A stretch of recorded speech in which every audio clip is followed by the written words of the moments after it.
Muito bom dia a você que nos acompanha pelo PT na Câmara, pelo PT no Senado, pela Rádio Democracia. Nós estamos iniciando Democracia no Ar. Aqui do meu lado, o líder da bancada do PT, que está substituindo o nosso líder, Paulo Pimenta, o deputado Wadi Damus. Hoje eu apresentei direitinho, não é, deputado? Direitinho.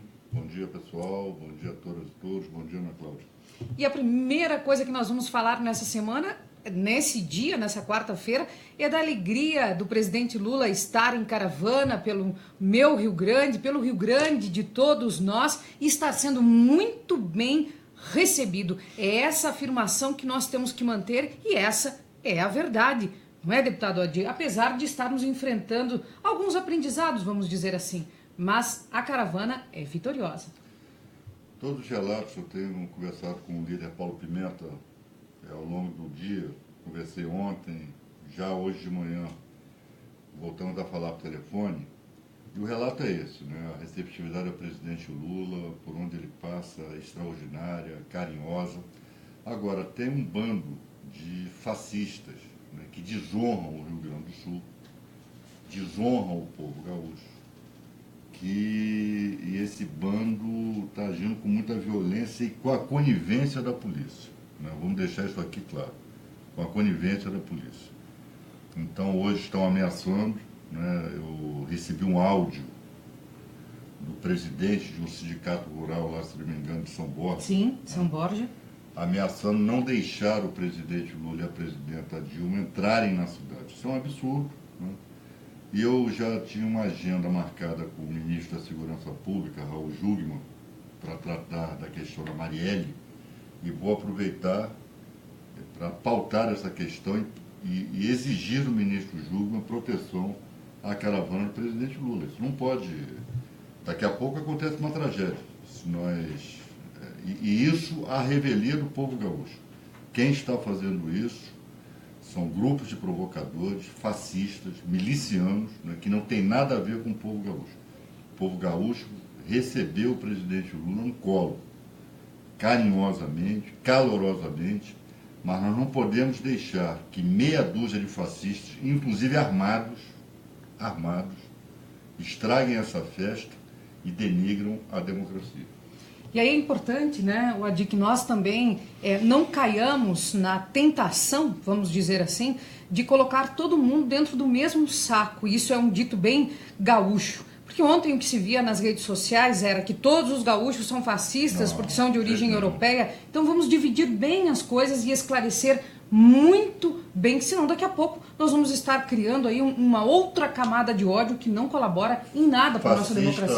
Fascista baderneta em todo lugar, toda cidade, todo estado, né? Isso aí não pode ser confundido com o povo gaúcho. O povo gaúcho está recebendo o presidente Lula como ele merece ser recebido, com todo o carinho, com toda a emoção, com todo o calor humano.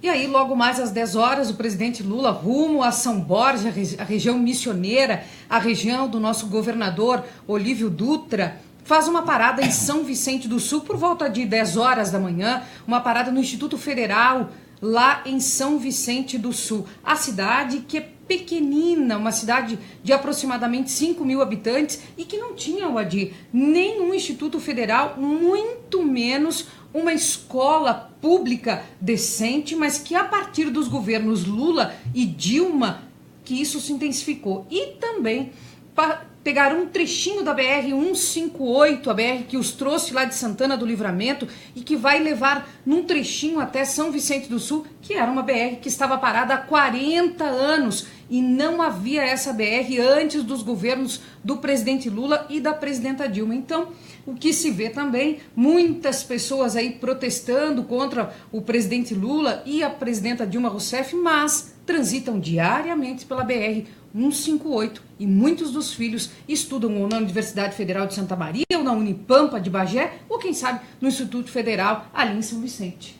Exato, só no dia que são muitas pessoas. Sim. Né? São bandos organizados, né? E que não vão empanar a caravana do presidente Lula. E aí, depois, às 2 horas da tarde, às 14 horas, o presidente Lula está prevista a chegada em São Borja. O presidente Lula vai visitar tanto a casa de Getúlio Vargas quanto de João Goulart. E será muito bem recebido. Corrijo aqui, muito bem fez o deputado Adi de eu dizer que são muitas pessoas. Não, vamos dizer assim, são pessoas que, eu já digo, não tem nada para fazer, estão tentando perturbar algo, como disse a presidenta do PT, Gleisi Hoffmann, ontem no ato no bairro Nova Santa Marta, em Santa Maria, lá no coração do Rio Grande, que tentam perturbar uma caravana que é da esperança, da paz e da democracia. E agora a gente vai ver junto a mensagem de Pepe Mujica, através do seu partido, enviada a todos nós, cumprimentando pelo ato em Santana do Livramento, na fronteira da paz, quando ele encontrou com o presidente Lula, a presidenta Dilma e o presidente Rafael. Vamos ver, Gabriel?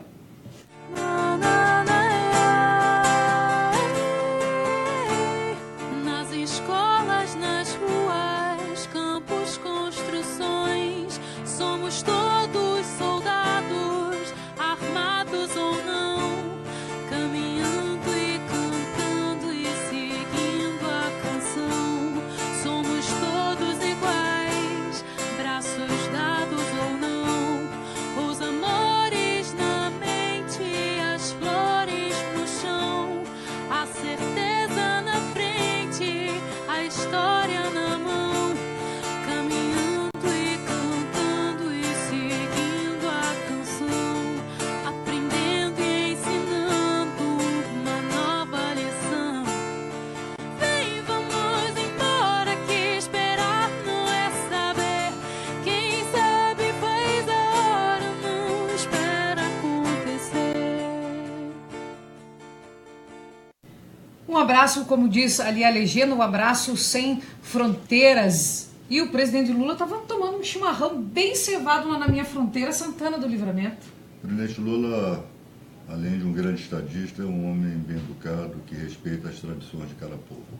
Então, a próxima a tomar o chimarrão, ele ia tomar hoje, eu acabei esquecendo, mas ele vai tomar o chimarrão na próxima quarta-feira. Quero aproveitar e mandar um abraço grande para o José, para o Fagundes, mandar um abraço para Ivanir Toledo. Muito obrigada, Maria. Desejamos para você tudo aquilo que você está desejando nessa manhã linda de quarta-feira. Muita luz, muita paz, sabedoria, sobretudo, que é o que todos nós precisamos. Maurício, um abraço grande. Obrigada por estar aqui conosco.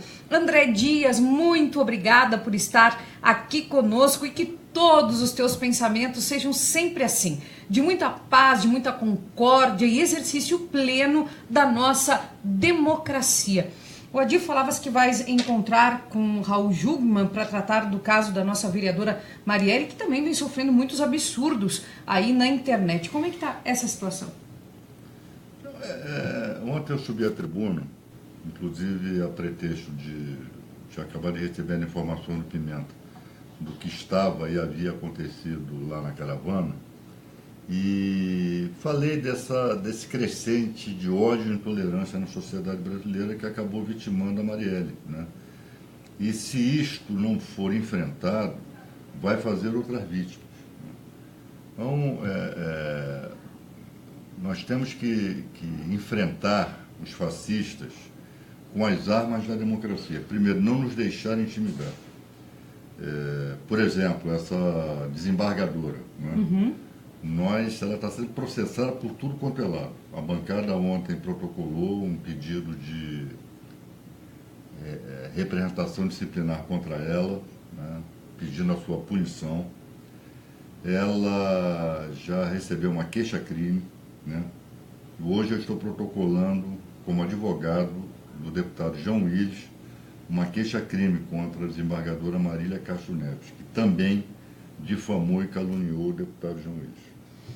Deputado Adi, ontem várias reportagens dessa imprensa grande noticiavam esse imbróglio todo no STF, também envolvendo o ministro Fachin. Parece que ele disse que não é de responsabilidade dele fazer absolutamente nada para a discussão de uma possível execução da pena dos condenados, entre aspas, em segunda instância. Como é que isso está?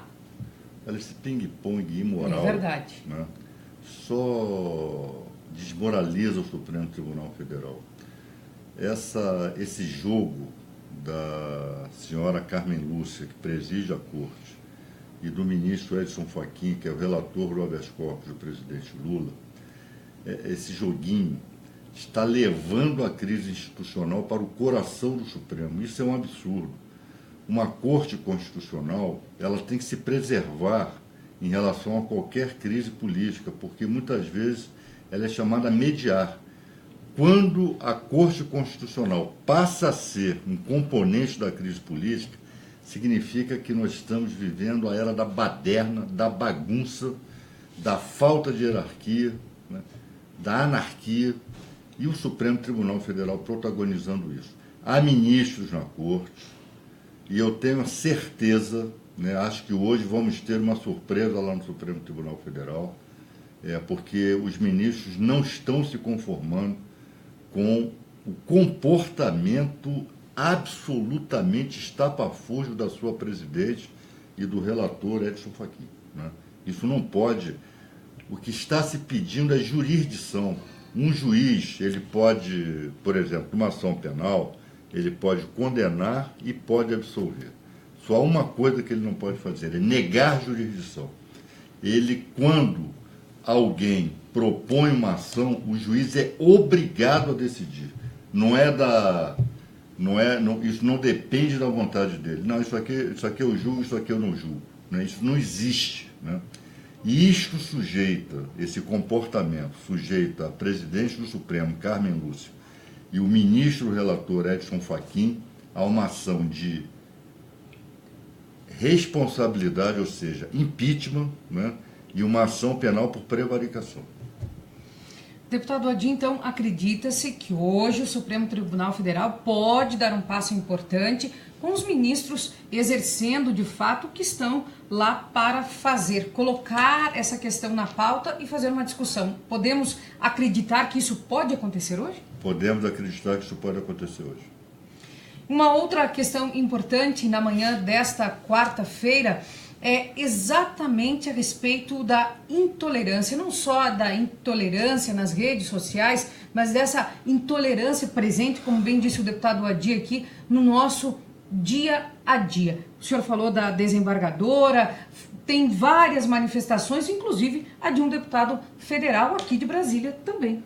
Nós ingressamos também com representação contra o deputado Alberto Fraga, se não me engano é o nome dele, né, que disse os maiores impropérios, né, contra a Marielle, né, também cometendo calúnia e se enquadrando no crime tipificado como calúnia contra os mortos. Né. Então, o deputado Fraga, né, também vai aprender por vias tortas que ele não pode se comportar dessa maneira.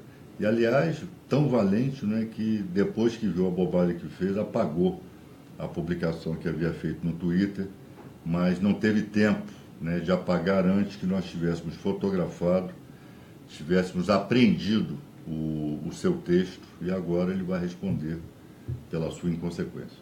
E você que está chegando agora, esse é o Democracia no Ar, exatamente como o nome diz, Democracia no Ar. Nós agradecemos profundamente a todas e todos que estão conosco nessa manhã e desejamos, e aqui não estamos distorcendo as palavras de ninguém, estamos sim, de fato, desejando que todos tenham muita luz, muita sabedoria e o exercício educado, fraterno, respeitoso da democracia. Vamos aproveitar e convidar a todos para curtirem, comentarem, compartilhar aquilo que quiserem, porque nós, de fato, estamos aqui apoiando a democracia. Mas o presidente Lula segue para São Borja e nós temos a clara certeza que será muito bem recebido. O que ele vai encontrar em São Borja? Um legado de Getúlio Vargas em todas as pessoas dessa região missioneira. Agora a gente vai ouvir um trechinho do discurso histórico de 1º de maio de Getúlio Vargas e depois o Gabriel desculpa, Gabriel, é do presidente João Goulart primeiro.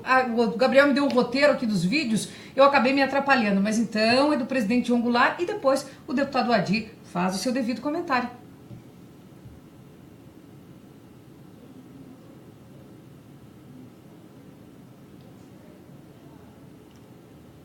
O Gabriel está me pedindo aqui antes que eu mostre, viu, deputado Adi? Agora nós vamos ver, então, lá em Santa Maria, como foi a chegada no bairro Nova Santa Marta do presidente Lula. Agradecemos ao deputado Zeca Dirceu pelo envio do vídeo hoje pela manhã. É bem curtinho, mas vocês vão ter a clara sensação do que é Santa Maria da Boca do Monte, cidade cultura, cidade universitária e conhecida então como coração do Rio Grande, como bem disse o nosso querido Max, que é assessor da liderança do PT no Senado. Santa Maria, coração do Rio Grande, onde bateram mais de 10 mil corações na noite de ontem. Agora tá certinho, né, Gabriel? Então vamos acompanhar a chegada do presidente Lula em Santa Maria, no Rio Grande do Sul.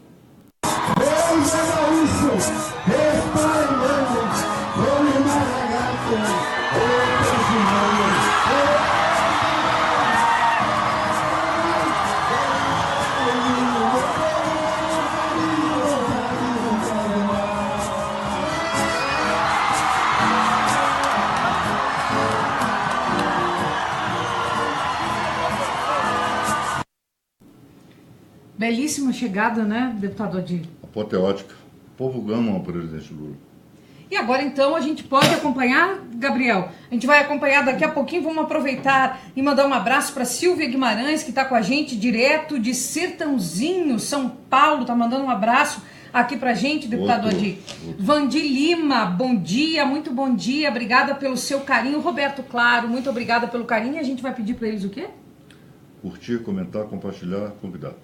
Então nós vamos pedir para vocês, eu vou falar devagar então, para que nós curtamos, comentemos, compartilhemos e convidemos os amigos para estarem conosco aqui de segunda a sexta-feira, de 8 às 9 da manhã. Se você não pôde assistir agora, pode assistir depois. Então vamos assistir o discurso de João Goulart, para onde o presidente Lula está se dirigindo, São Borja.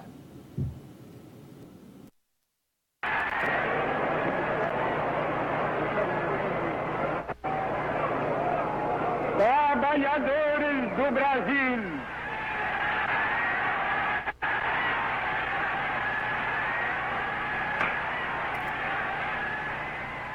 depois de quase 6 de afastamento, durante os quais nunca me saíram do pensamento a imagem e a lembrança do grato e longo convívio que mantive convosco, eis-me outra vez aqui ao vosso lado para falar com a familiaridade amiga de outros tempos.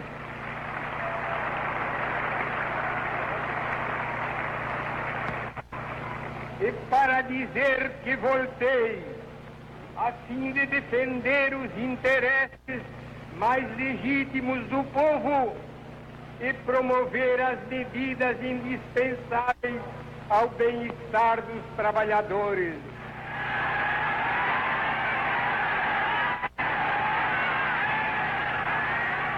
Esta festa de 1º de maio tem para mim e para vós uma expressão simbólica.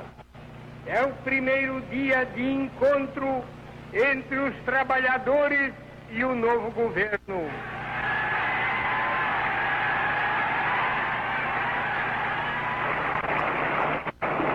E é com emoção que retorno ao vosso convívio neste ambiente de regozijo e de festa nacional, em que nos revemos uns aos outros a céu aberto, em que o governo fala ao povo de amigo para amigo, na linguagem simples, leal e franca, com que sempre... A gente acompanhou então um discurso, na verdade, do presidente Getúlio Vargas no dia 1º de maio. Eu tinha anunciado antes o presidente Getúlio Vargas, aí a gente fez uma troca aqui, aí eu achei que era João Goulart que entraria, mas foi o presidente Getúlio Vargas, deputado Adir. E é bom ressaltar em São Januário, o presidente Getúlio Vargas, que era vascaíno, usava muito São Januário para os seus pronunciamentos políticos. São Januário, à época, era o maior estádio do Brasil. Fica o registro. E por falar em fica o registro, nós também podemos falar nesse dia histórico de 1º de maio e na consolidação das leis trabalhistas, um fato muito importante que também marcou o governo de Getúlio Vargas e hoje está completamente desmontada pelo golpista Michel Temer, deputado Adi. Sem dúvida, é uma das... todo o legado, quando se fala em legado, não é só do presidente Lula, não. É do presidente João Goulart, sobretudo do presidente Getúlio Vargas, né? Esse governo golpista está demolindo a golpes de machado todo um legado que beneficiou a classe trabalhadora brasileira.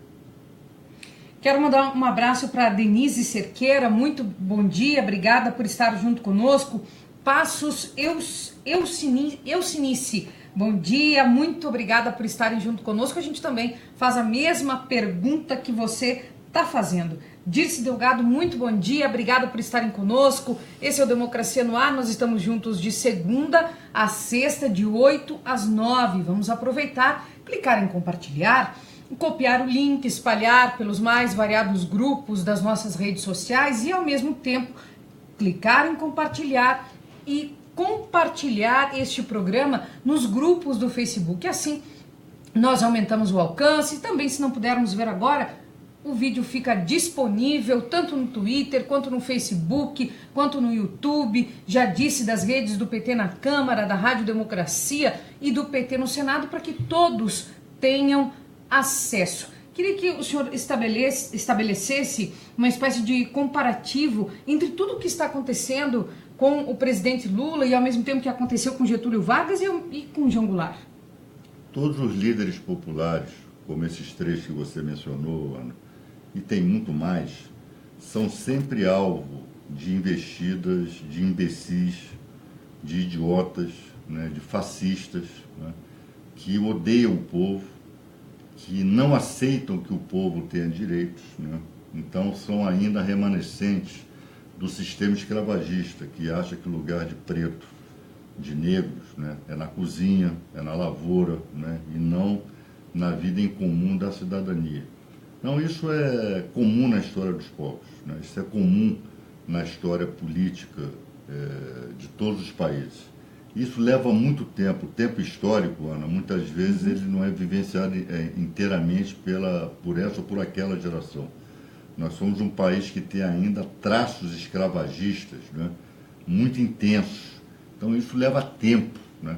E quando nós temos esse parêntese, que é esse governo golpista desgovernando o país, faz com que esse tempo seja mais demorado. Mas a história é implacável, né? Isso tudo vai ser superado e nós vamos alcançar uma sociedade onde esses imbecis, esses fascistas, esses idiotas, né, não terão lugar. Jean Calmon, obrigada por estar conosco, um beijo grande no coração. O Jean Calmon, que hoje faz o seu pós-doutorado lá no Espírito Santo, que é carioca, lá da sua terra, está junto conosco aqui na nossa transmissão. Um abraço, Calmon. Quero também aproveitar essa oportunidade e perguntar a ti, Adi, sobre essa reforma, entre aspas, aí do ensino médio, que ontem pegou todos de surpresa e ao mesmo tempo causou muita revolta. A partir de agora, esse governo golpista quer que em torno de 20% a 40% do ensino médio seja cursado fora da sala de aula. Isso mostra exatamente a que veio, né? Aqui essa quadrilha que alguns idiotas defendem, veio fazer no país, né? Veio desmontar o país. A relação aluno e professor é algo que é prezado em todo o mundo, né? Essas aulas, por conta de novas tecnologias, elas podem ser dadas à distância, elas devem ser entendidas como um complemento e não como regra. Não se pode impor a qualquer percentual de alunos que tem uma predominância de aulas à distância, de aulas televisionadas, enfim, como regra. Isso tem que ser exceção. Mas de um governo dessa natureza, né, pode-se esperar tudo. É mais um ataque aos direitos da juventude, é mais um ataque à educação que esse governo faz. Quero mandar um abraço muito, muito grande para Marilda Ratier. Sara Cunha está dizendo aqui, ó, orgulho de você, Damus. Então, muito obrigado. Rose Sardeira, um beijo grande, muito, muito bom dia. Dirce Delgado está dizendo o seguinte aqui, ó. Deus acompanha o nosso presidente e a nossa presidenta, que são, de fato, amados pelo povo. A Célia Rocha me diz, Ana, são 40%, é de 20% a 40%. Roberto Claro diz o seguinte, ele fala conosco direto de São Paulo. A eleição sem Lula é fraude. Vamos exercitar a nossa democracia no ar nas redes sociais. E lembrando o que dizem os nossos companheiros e companheiras do MST, pisa ligeiro, que não pode ir com formiga, não atiça o formigueiro. É uma verdade, né, deputado? Exatamente isso. Um beijo grande, Olga Maziero. A Lu Coimbra pede que tu comentes assim, os jovens precisam de convivência social, não é, deputado? É verdade. Hoje a juventude é cercada por grades, condomínios, né?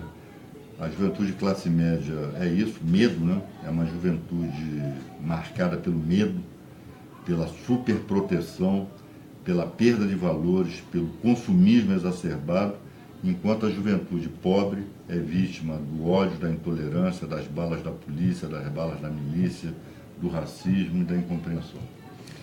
Roberto Claro ainda diz assim, ó, diga não à nefasta privatização da Eletrobras. A comissão por aqui já começou a atuar, não foi? É isso que nós precisamos ficar atentos também. Nós estamos lutando contra isso agora. A quadrilha que nos governa ou desgoverna está decidida a privatizar a Eletrobras. Essa privatização só será barrada com a luta e com a mobilização popular. E, ao mesmo tempo, nós temos que... Acabei de ler um comentário aqui, por isso que eu demorei um pouquinho para falar com vocês. Estão nos pedindo para que você comente e você fale também de notícias do Almirante Otton. O Almirante Otton vai ter, por esses dias, né,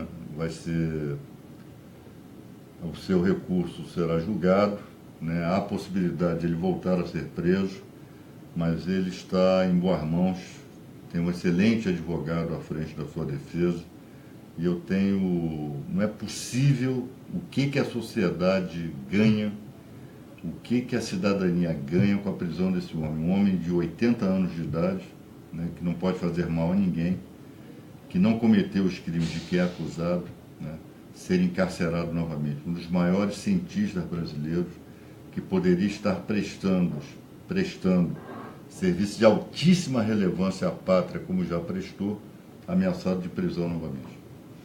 E muitas pessoas perguntam por que isso está acontecendo com o Almirante Otton? Porque não é só com o Almirante Otton, é com diversas pessoas. Né? Porque nós vivemos no estado de exceção, porque vivemos a égide da vingança, né? Vivemos a égide de juizecos, bravateiros e fascistas, campeões de auxílio e moradia, como Marcelo Bretas e Sérgio Moro, esses procuradorzinhos lá de Curitiba, né? São esses que afrontam o Supremo Tribunal Federal. Enquanto essa turma não for enquadrada, né, vão ficar fazendo isso. Né? Tem que ser enquadrados, né? Tem que ser colocados no seu devido lugar. E por falar em ser colocado no seu devido lugar e ser enquadrado, esse juiz lá de Curitiba disse dia desses que conversar, debater, que resolver, voltar ao tema da prisão em segunda instância é prejudicar o que foi feito até agora no Brasil, o combate à corrupção. Notabilizou-se por falar imbecilidades, né? É mais uma imbecilidade que ele fala. Vou mandar um abraço aqui para Gisélia Brito, ela fala para ti, Bravo da Mus, a Lu Coimbra, Olga Maziero também te manda um abraço. A gente queria saber, Gisélia e Olga, a cidade de onde vocês estão vendo a transmissão, para que nós consigamos dizer. A Sara Cunha diz, vamos separar o joio do trigo e não votar naqueles que os fascistas querem. Claro, sem sombra de dúvida. O voto é a arma do povo, né? É a única arma concedida ao povo. Então vamos utilizar bem essa arma. Tere Miller está dizendo para você aqui, me orgulho dos nossos guerreiros. Obrigado. Ivonete Antônio também mandando um grande abraço. Edinalva Silva, um outro abraço. Zilma Oliveira diz, a Globo Lixo chamou literalmente os internautas de imbecis das redes sociais, mas não se espera outra coisa de uma emissora como essa, não é, Damus? Ela chama de imbecis aqueles com os quais ela não concorda, né? Imbecis são aqueles que refletem, na visão dessa família, um GL, família Marinho, né, família mafiosa, né? Então, todos aqueles com os quais ela não concorda, ela taxa de imbecis. A Terezinha Jesus, ela faz um comentário importante a respeito dessas normativas da comunicação no país. Ela diz, acabem com a Globo antes que eles acabem com o Brasil. E faz referência também que nós precisamos, voltando para o governo com o presidente Lula, criar normas para que normatizem o sistema de comunicação no país, deputado Adir. Sem sombra de dúvida, isso já devia ter sido feito, né? Nós não fizemos, estamos pagando um preço caro pelo fato de não ter feito. Regulação da mídia. Não há país no mundo que tenha uma mídia tão monopolizada, tão hegemônica quanto a nossa. Não há paralelo, né? E isso é incompatível com o sistema democrático. Mandar um abraço aqui para Ribeirão Preto, São Paulo, Marli Cristina junto conosco, Araxá, Minas Gerais também junto conosco, Sheila Ferreira do meu Rio Grande, da cidade de Pelotas, Vera Rodrigues, São Paulo, capital, um abraço muito grande, bom dia. Luísa Passos, muito bom dia. Ismael, obrigada pelo seu recado, bom dia por estar junto conosco. O Juarez Rocha disse que continua acreditando porque a maioria há de vencer, deputado Adir. Sem sombra de dúvida, Juarez, a gente não pode perder a esperança. Agora, a esperança não significa ficar esperando. Esperança tem que ser sinônimo de luta, mobilização e organização. E aí o Cícero diz o seguinte, que Getúlio Vargas pagou com a vida pelo decreto de criação da CLT. Tu acreditas nisso? Não só da CLT. Quando ele se matou 7 anos depois da CLT. Todo um conjunto de medidas que Getúlio adotou em prol da soberania popular, em prol dos direitos dos trabalhadores, né? Ele tinha acabado de criar a Petrobras quando ele se matou, né? Então, tudo isso forma um conjunto, um legado que as classes dominantes brasileiras, o imperialismo norte-americano, não aceitavam, né? E o que o levou ao suicídio. O querido Jean Calmon diz o seguinte, é verdade que a família Marinho desembarcou em Brasília ontem para pressionar o STF no tocante à questão da prisão em segunda instância? A imprensa grande noticiou exatamente isso, Jean. Olha, se isso é verdade, não me espanta, né? Porque eles se acham donos do país, né? Então, é bem possível, né? Agora, só o que vai me espantar é se os ministros do Supremo Tribunal Federal curvarem a espinha para essa família de mafiosos. Dudê da Silva, lá de Londrina, fala com a gente o seguinte, temos que fortalecer o PT. Gostaria que vocês falassem da importância do voto na legenda. Estamos juntos com Lula, fala de Londrina, no Paraná, Adir. É importante, porque o voto na legenda aumenta o quociente do partido, pode propiciar que se elejam mais parlamentares. É muito importante que a bancada do PT, somada a outros partidos de esquerda, partidos progressistas, tenha uma bancada expressiva no Congresso Nacional, coisa que não acontece hoje. E agora sim, Roberto Claro, a gente já vai comentar sobre isso, que ele disse assim, ontem foi o Dia Internacional da Igualdade Racial. Enquanto isso, a gente vai acompanhar o discurso de João Goulart, lembrando que logo mais às 14h, às 14 horas, o presidente Lula estará em São Borja.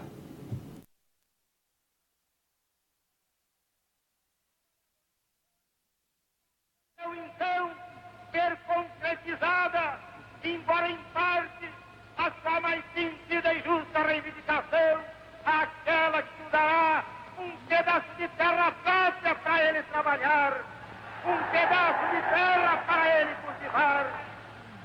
Aí então, o trabalhador e a sua família sofrida, irá trabalhar para ele, porque até que ele trabalha para os donos da terra que ele aluga, ou para os donos da terra que ele entrega sua produção.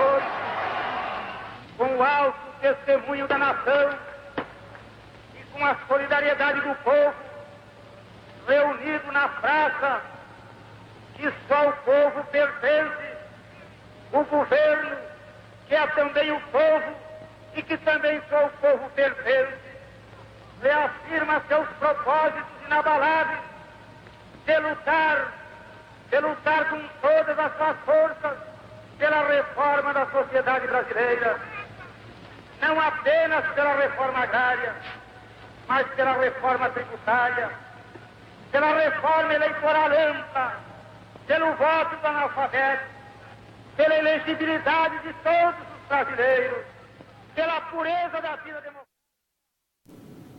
Tivemos a oportunidade, então, nessa manhã de quarta-feira, de visualizar um discurso histórico, como muito bem me lembrava o deputado Boadi, de João Goulart. Eu vou deixar que o senhor diga onde é o discurso, o que aconteceu logo após disso e alguns fatos importantes. Destaquei ali a questão da reforma tributária, mas, por favor. Olha, o contexto em que esse discurso aconteceu mostra a sua importância histórica. Esse discurso foi feito em 13 de março de 1964 e foi decisivo para os militares resolverem dar o golpe. Nesse discurso, foi na central do Brasil.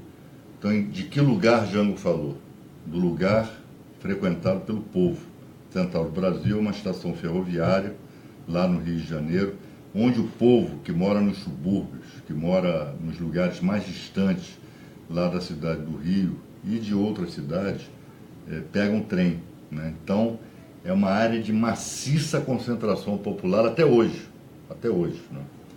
E Jango quis falar para o povo, por isso ele escolheu a central. Ele não foi falar no Leblon, não foi falar em Ipanema, né? Ele foi falar na central do Brasil. O que fica ao lado? O que ficava ao lado? O Ministério da Guerra, né? Onde naquele momento se tramava o golpe. Quando eu falo ao lado, é ao lado mesmo, 10 metros. É atravessar a rua, você está ali hoje. Hoje é o Comando Leste, né? Lá no Rio de Janeiro. E nesse comício o Jango anunciou as tão famosas e necessárias e reclamadas reformas de base. Vocês devem ter ouvido aí algumas delas: reforma tributária, reforma eleitoral, reforma agrária, né? Reforma bancária, remessa de lucros, né? Limitação à remessa de lucros das multinacionais, enfim. E isso selou a sorte do Jango, né? Em 31 de março, como vocês sabem, o 1º de abril, foi dado o golpe que infelicitou o país por 21 anos. Mas esse comício é um comício histórico, mostra a estatura de estadista do presidente João Goulart. Foi um grande presidente, né? Era muito bem avaliado pelo povo. Durante anos se escondeu uma pesquisa do Ibope na época, que dava Jango com a preferência de 67% dos brasileiros. Vocês vejam, mesmo assim houve o golpe, né? Mesmo assim, as classes dominantes, quando usam todo o aparato do Estado para agir contra interesses populares, ela acaba tendo êxito, né? Então, se o povo não estiver muito bem organizado, com capacidade de resistir, inclusive capacidade material de resistir, os golpes acabam acontecendo. Então, nós estamos visualizando uma página que tem muitas semelhanças com o que se vive no Brasil desde o golpe à presidenta Dilma Rousseff. Sem sombra de dúvida, uma investida das classes dominantes contra os interesses do povo. E aí nós temos que nos manter mobilizados por todo o Brasil, por todo mundo, quer seja usando as redes, quer seja conversando com os nossos familiares, nos ambientes de trabalho, nas escolas, ocupando as ruas e nos mobilizando. E não importa o número de pessoas, o que nos importa é a qualidade desse discurso e a revelação dessa verdade, não é, Boadi? É verdade, é isso mesmo. Estejamos todos. Tem uma pergunta aqui para ti da Dudi da Silva, que ela diz assim: mas que história é essa que a Carmen Lúcia pode receber pessoas fora da agenda e discutir assuntos do STF e não pode receber aqueles que têm tal prerrogativa? No estado de exceção, pode-se tudo, né? Não se deve, mas se pode. Então, a Carmen Lúcia é um dos agentes do estado de exceção e produziu aquela agenda imoral, né? Fora da agenda oficial, né? Uma agenda completamente despropositada, num sábado, com Michel Temer, que vai virar réu novamente aí em outro processo. Um beijo grande, Dirce Delgado, ela fala com a gente de Uruguaiana, fronteira com a Argentina, lá no meu Rio Grande do Sul, dizendo que esteve na minha terra, Santana do Livramento, acompanhando o presidente Lula. Daqui a pouquinho nós vamos visualizar mais uma vez o vídeo preparado pelo partido do nosso presidente do Uruguai, Pepe Mujica. Marli Cristina Carvalho está pedindo que se faça um comentário a respeito de Marighella, e ela diz: salve Marighella, Guadi. Salve Marighella, grande combatente, grande brasileiro, né, baiano de boa cepa, intelectual orgânico do povo brasileiro, né, que lutou até a morte pelo povo brasileiro, um homem de inteligência privilegiada e um homem que respeitava as melhores tradições, né, do povo brasileiro, e por ele morreu. Então a lembrança de Marighella é sempre bem-vinda. Não é? Ele jamais pode ser esquecido, porque ele significa a tradição de luta do povo oprimido brasileiro. Filho de escrava, de descendente de escravo e de pai italiano, né? Então essa miscigenação fez de Marighella um mulato, né, na melhor tradição da miscigenação brasileira, e que tão grande serviço prestou à pátria. Vamos aproveitar e convidar vocês para curtirem, comentarem, compartilharem. Vamos espalhar esse programa aí pelos mais variados rincões desse Brasil. Nós estamos quase encerrando o nosso programa e as pessoas estão pedindo, Adi, para que tu comentes novamente o que falaste que vai se fazer hoje à tarde. Então, levar o áudio, possível presidente do Sindicato Rural da cidade de São Borja, ao ministro da Segurança, acho que é Segurança Pública, não é? Ministro da Segurança Pública, Raul Jungmann. Então, Raul que Jungmann. tu fales um pouco a respeito desta questão, as pessoas muito preocupadas aqui com a segurança do presidente Lula e da presidenta Dilma Rousseff. Eu já havia pedido essa agenda ao ministro na semana passada, logo após a execução, o assassinato da vereadora Marielle, para tratar da possibilidade de federalização das investigações. O ministro marcou para hoje, e eu quero aproveitar essa agenda para introduzir, né, a ocorrência lá da caravana, né, e pedir ao ministro, exigir, né, que garanta a segurança, a incolumidade da caravana do presidente Lula lá em São Borja. E agora a gente, no finalzinho do programa, vai ver mais uma vez a chegada do presidente Lula no bairro Nova Santa Marta, em Santa Maria, no Rio Grande do Sul, agradecendo também mais uma vez o nosso deputado Zeca Dirceu, do PT do Paraná, pelo envio do vídeo agora pela manhã. Vamos colocar, Gabriel? O Gabriel está fazendo os últimos ajustes técnicos ali. E vai entrar? Então vamos lá.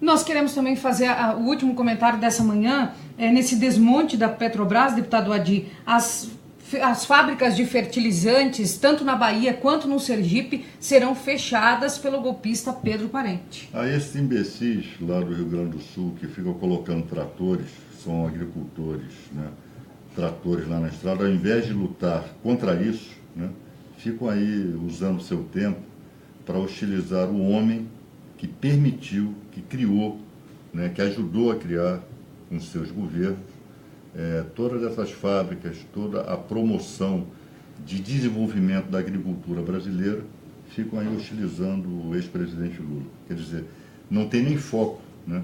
Estão sendo prejudicados por essa quadrilha que governa o país e vão atacar o homem errado. Quer dizer, a burrice tem seu preço também. E é bem da verdade que os implementos agrícolas, que os caminhões e as máquinas, pouquíssimas colocadas na estrada, foram compradas certamente com financiamento que era 1% juro ao ano para os agricultores. Como dizia o doutor Ulisses Guimarães, citando Augusto dos Anjos, O dia do benefício é a véspera da ingratidão. Então, vou pedir para tu repetires, por favor. O dia do benefício é a véspera da ingratidão. Nós vamos encerrando o nosso programa por aqui. Amanhã estarão conosco o Ricardo Berzoini e o nosso deputado pelo PT do Rio de Janeiro, Celso Pancera. Gabriel, vou pedir para você preparar o vídeo mais uma vez, que a gente se despede e você coloca que tem muitas pessoas aqui pedindo. Deputado Adim, muito obrigada. Cumprimentos pelas suas ações à frente da liderança, substituindo o líder Paulo Pimenta, e que dê tudo certo hoje com o ministro Raul Jungmann. Assim também espero. Bom dia para todas e todos. Muita luta, muita perseverança, né, e muito sentimento de enfrentamento e combate. O vídeo, Gabriel, é da chegada em Santa Maria. Lembrando a vocês que logo mais às 10 horas da manhã, o presidente passará por São Vicente do Sul, fará uma visita rápida, até porque o deslocamento de Santa Maria a São Borja é um pouco mais longo, aproximadamente uns 300 quilômetros.